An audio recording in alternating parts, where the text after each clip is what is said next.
Hello and welcome back. This is Candace from Candoodle with another video on the Possum Stamps YouTube channel. Today I have a very fun coloring technique that doesn't involve too much coloring, so let's get started. So I'm starting off with the Possum Stamps Oopsie Daisy stamp set, which is so cute. I love the flowers in this one. And I'm going to take my A2 size card panel and I'm just going to stamp these flowers to cover the entire panel. You definitely could free range stamp this, but I am not super comfortable with acrylic blocks, so I tend to use my Misty. And I'm going to show you a little technique that I like to use when I'm too lazy to clean my stamps in between using them multiple times.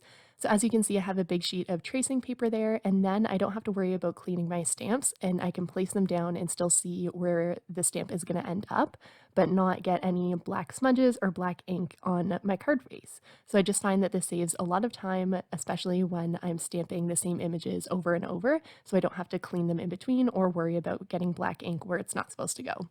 So there's no rhyme or reason to where I'm stamping these. I'm just trying to fill the space as best as I can. And as you can see, it does involve a bit of fiddling, but that's because I have a tendency to be a bit of a perfectionist with these sorts of things. But as long as the page is relatively covered, that's definitely what matters. And you could totally do this with any sort of stamp. I just thought that I would do flowers today, and I really love this Oopsie Daisy stamp set, so I wanted to use it for this technique. So once I'm done with the stamping, I'm going to come in with some dye inks and do the coloring part of this video, but it's actually just ink blending. So I decided I was going to use rainbow, but you could use any colors for this. I find dye inks tend to work best. And before I did start this, I made little masks for the center of all of my flowers. You definitely don't have to do this, but I knew I wanted the center of my flowers to be yellow, so I did want to mask them off, and that's also why I didn't include yellow in my rainbow. I didn't quite go in rainbow order. As you can see, I started with orange, and then I went to kind of red, pink, purple, and then blue and green. And the reason I did that was because I took the yellow out of the rainbow. I didn't want my orange to be directly next to my green because it would have created kind of a muddy color. So I just kind of split the rainbow differently so that they wouldn't overlap, and I think it turned out really pretty. So always be creative with how you're mixing your inks to try and avoid that mud. Now, my favorite part, peeling off the masks, I find this so satisfying. You could color these centers any color, or if you didn't mask them off, you could also use like a darker brown color and you wouldn't really notice, or you could leave them rainbow and I think that would look great too. But I knew I wanted yellow, so I am going to come in with some of my Copics.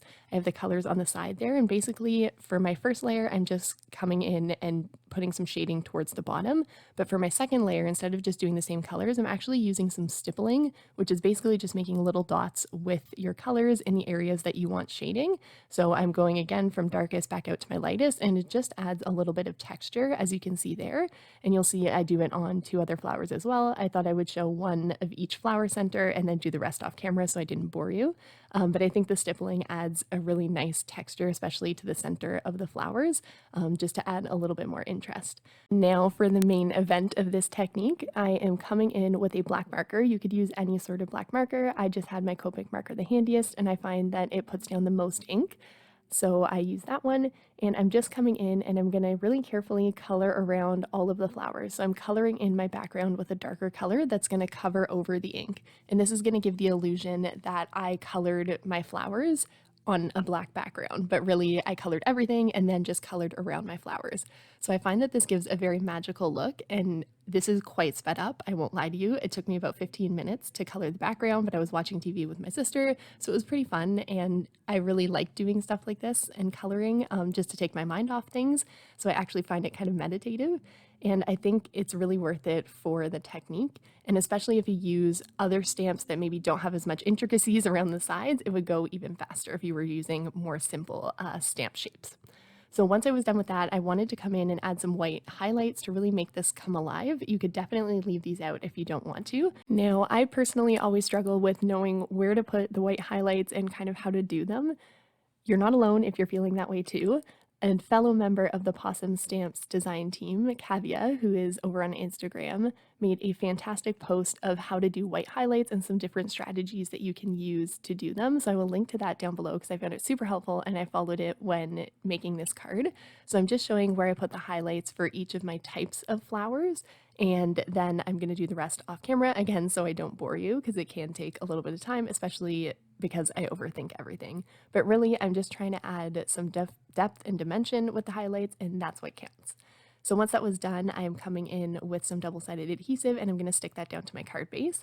I decided I wanted a sentiment to go on this and I wanted to use the Oopsie Daisy I Forgot Your Birthday, which I think is really cute and very pertinent because I am a last minute Lucy and forget a lot of things. So I stamped that down on white cardstock and black ink, and then I actually cut around each of the pieces because I wanted as much of the background to show as possible. I used my T ruler to stick that down with some foam tape, and I also put foam tape behind the Oopsie Daisy, and I think it turned out super cute. So there is the final card. As always, don't forget to give this video a thumbs up and subscribe if you haven't already for more possum stamps inspiration, and I will see you in another video. Bye!